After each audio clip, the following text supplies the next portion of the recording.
आइए दोस्तों, आज हम लोग राज्य व्यवस्था का अगला पार्ट देखते हैं। अगला पार्ट हमारा है संविधान की प्रस्तावना।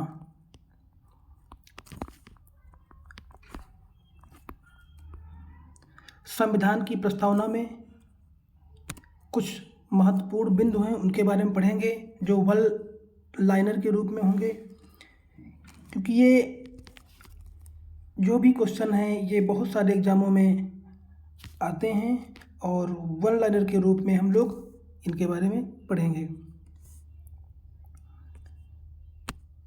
चलिए स्टार्ट करते हैं। भारतीय संविधान के किस भाग को उसकी आत्मा की संज्ञा प्रदान की गई है? प्रस्तावना को। संविधान निर्माताओं ने किस पर विशेष ध्यान दिया है? प्रस्तावना पर।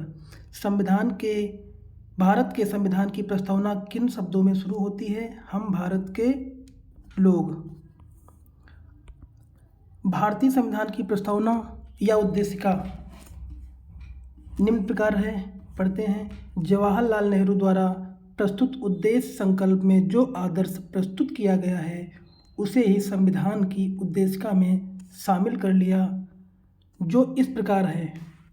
हम भारत के लोग भारत को संपूर्ण प्रभुत्व संपन्न लोकतंत्रात्मक गणराज्य बनाने के लिए तथा उसके समस्त नागरिकों को सामाजिक, आर्थिक, राजनैतिक न्याय, ये आपके 3 प्रकार के न्याय बताए गए हैं जो कि सामाजिक, आर्थिक और राजनीतिक हैं।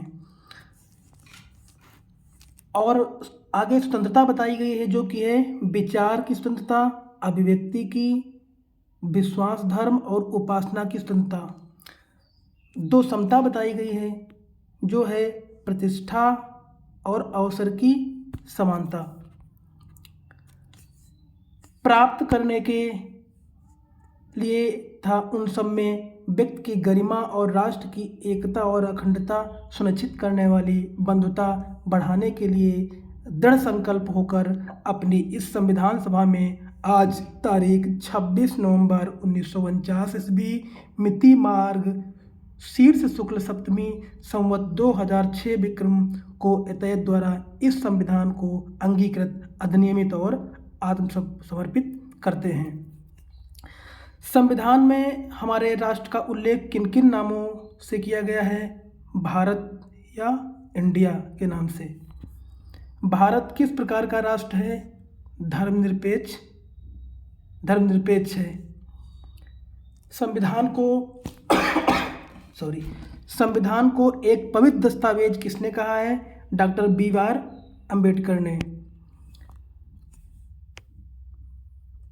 किस वाद में उच्चतम न्यायालय ने धारणा प्रस्तुत की कि उद्देशिका संविधान का भाग है? बोमनेई बनाम यूनियन ऑफ इंडिया। किस वाद में सर्वोच्च न्यायालय ने प्रस्तावना को भारतीय संविधान की मौलिक संरचना का भाग स्वीकार किया गया है? केशवानंद भारती विवाद। भारत के संविधान के उद्देश्यों में से एक के रूप में आर्थिक न्याय का उपबंध किसमें किया गया है? उद्देशिका और राज्य की नीति के निदेशक तत्व में। धर्मनिरपेक्ष का अर्थ है सभी धर्मों का महत्व स्वीकार करना। भारत एक धर्मनिरपेक्ष राज्य है, इसका मतलब है कि भारतीय राज्य किसी निश्चित धर्म का समर्थन नहीं करता। गणराज्य राष्ट्र होता है,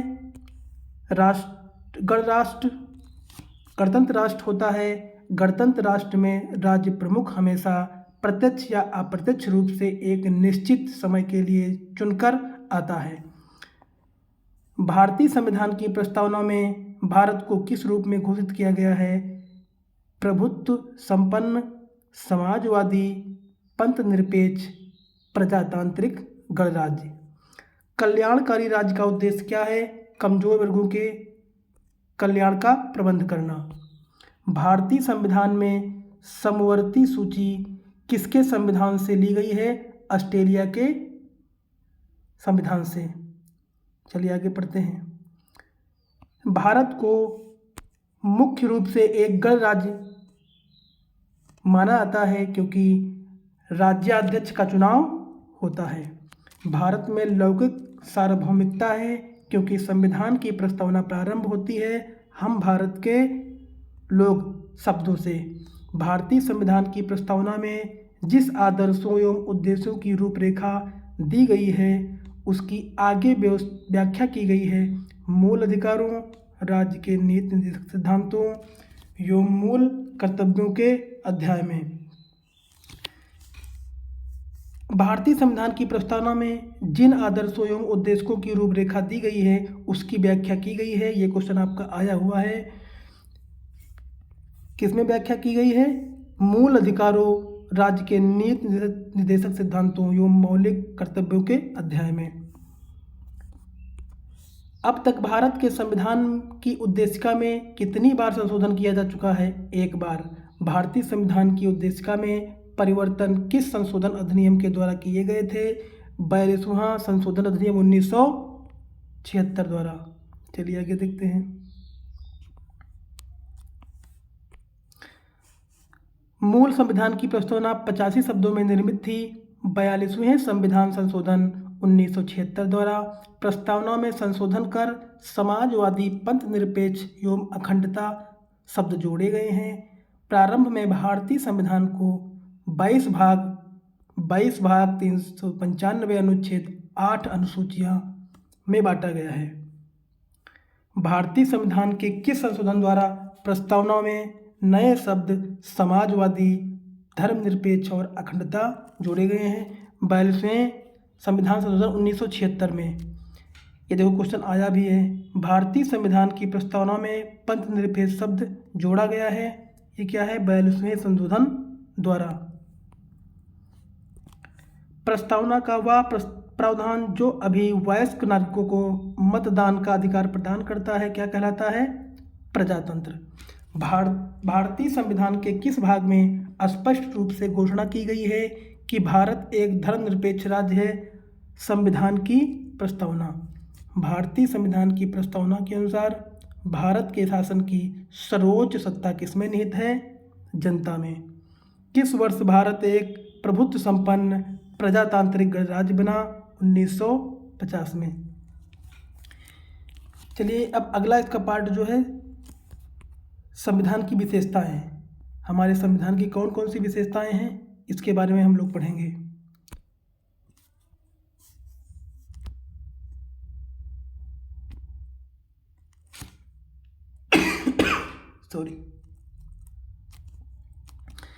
विश्व का सबसे बड़ा लिखित व सर्वाधिक व्यापक संविधान किस देश का है? भारत का है। भारत के संविधान में भारत को माना गया है राज्यों का संघ। भारत एक धर्मनिरपेक्ष देश है। इसका क्या तात्पर्य है? उसका राज्य स्तर पर कोई धर्म नहीं होता है। भारत किस प्रकार का देश है?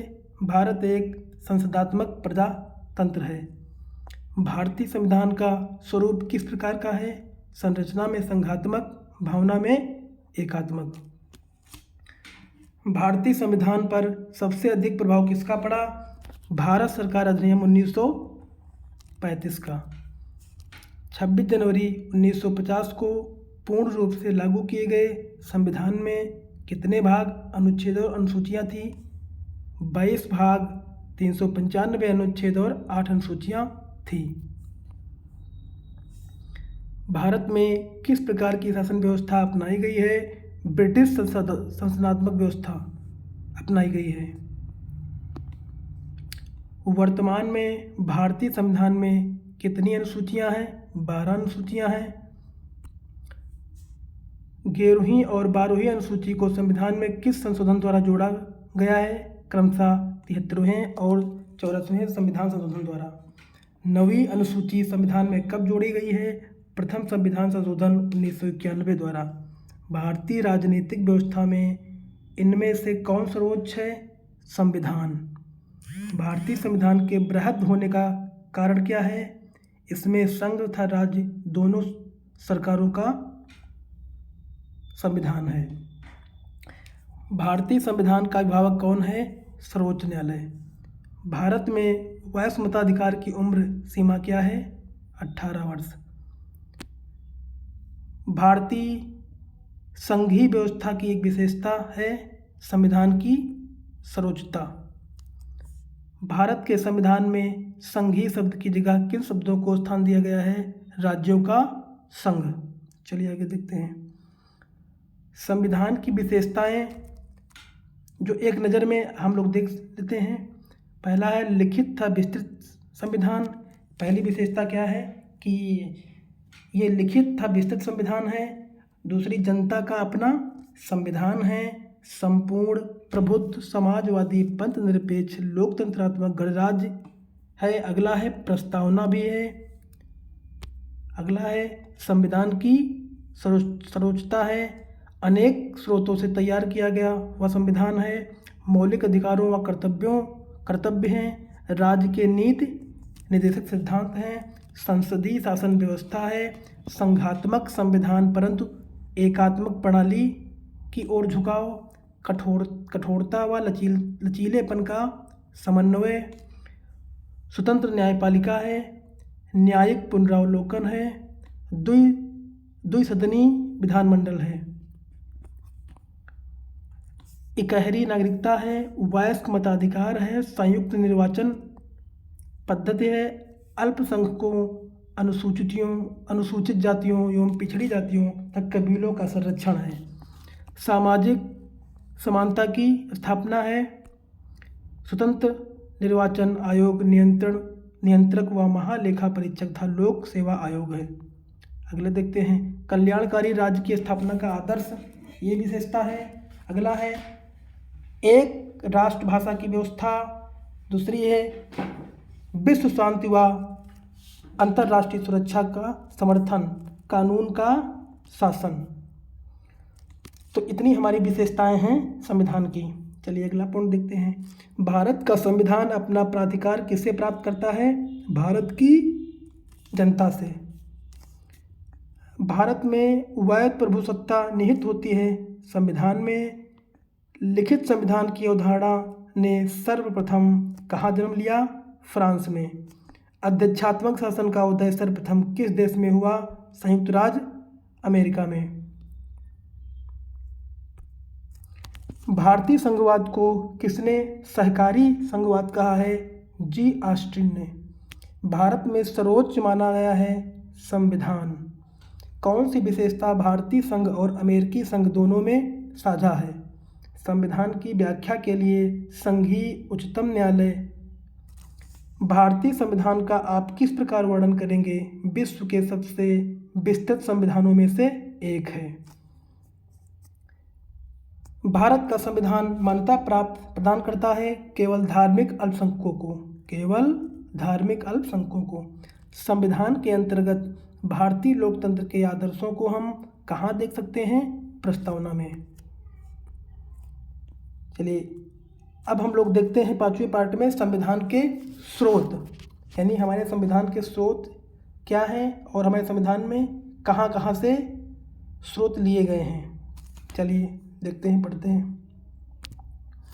भारत के संविधान के स्रोत नानाविध तथा अनेक हैं। ये देसी भी हैं और विदेशी भी। यद्यपि 1858, 1952, 1909, 1999 के संवैधानिक अधिनियम मुख्य रूप से भारतीय संविधान के प्रेरणा स्रोत रहे हैं, किंतु 1935 के भारत शासन अधिनियम का भारतीय संविधान पर बहुत गहरा प्रभाव पड़ा।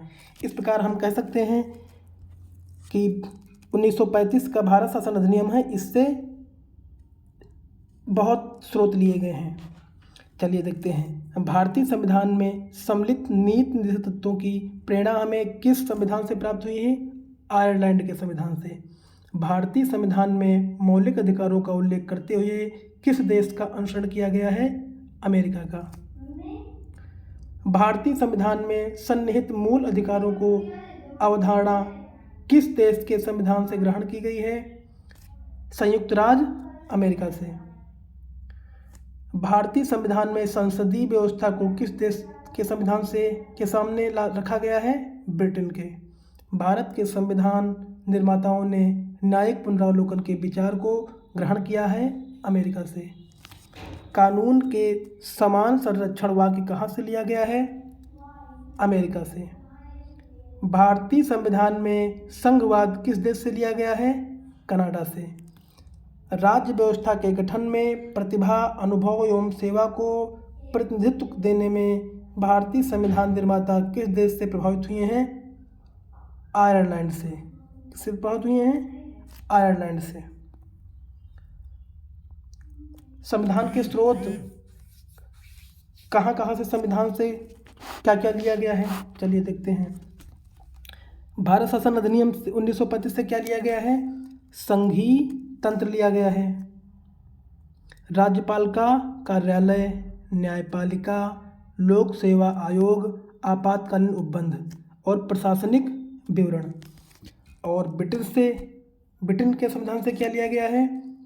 संसदीय शासन, विधि का शासन, विधायी प्रक्रिया, एकल नागरिकता, मंत्रिमंडल प्रणाली और परमाधिकार। लेख संसदीय विशेषाधिकार और द्विसदनवाद लिया गया है। ठीक है, अगला है संयुक्त राज्य अमेरिका से क्या क्या लिया गया है? मूल अधिकार, न्यायपालिका की स्वतंत्रता, न्यायिक पुनरावलोकन का सिद्धांत, उपराष्ट्रपति का पद, उच्चतम न्यायालय और उच्च न्यायालय के न्यायाधीशों का पद से हटाया जाना और राष्ट्रपति पर महाभियोग। आयरलैंड से क्या क्या लिया गया है? राज्य के नीति निर्देशक सिद्धांत, राष्ट्रपति की निर्वाचन पद्धति और राज्यसभा के लिए सदस्यों का नामांकन। कनाडा से क्या क्या लिया गया है? सशक्त केंद्र के साथ संघीय व्यवस्था, अवशिष्ट शक्तियों का केंद्र में निहित होना, केंद्र द्वारा राज्य के राज्यपालों की नियुक्ति और उच्चतम न्यायालय का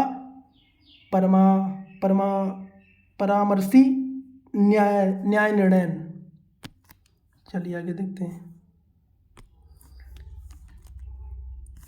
ऑस्ट्रेलिया का संविधान से क्या लिया गया है? समवर्ती सूची, व्यापार, वाणिज्य और समागम की स्वतंत्रता और संघवाद के दोनों सदनों की संयुक्त बैठक।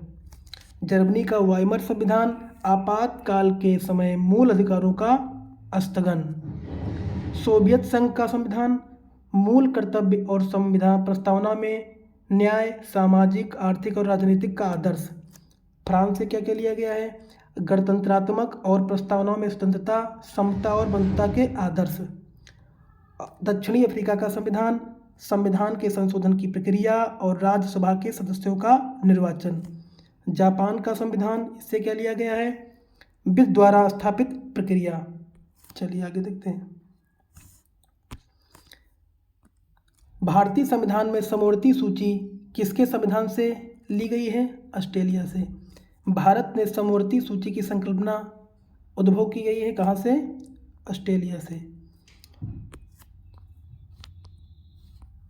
संविधान के संरक्षक के रूप में सर्वोच्च न्यायालय का अधिकार विश्व के किस संविधान से लिया गया है? अमेरिका के संविधान से। भारतीय संविधान में मूल कर्तव्यों को शामिल करने का विचार किस देश के संविधान से लिया गया है? पूर्व सोवियत संघ से। भारत की संसदीय प्रणाली किससे प्रभावित है? इंग्लैंड से।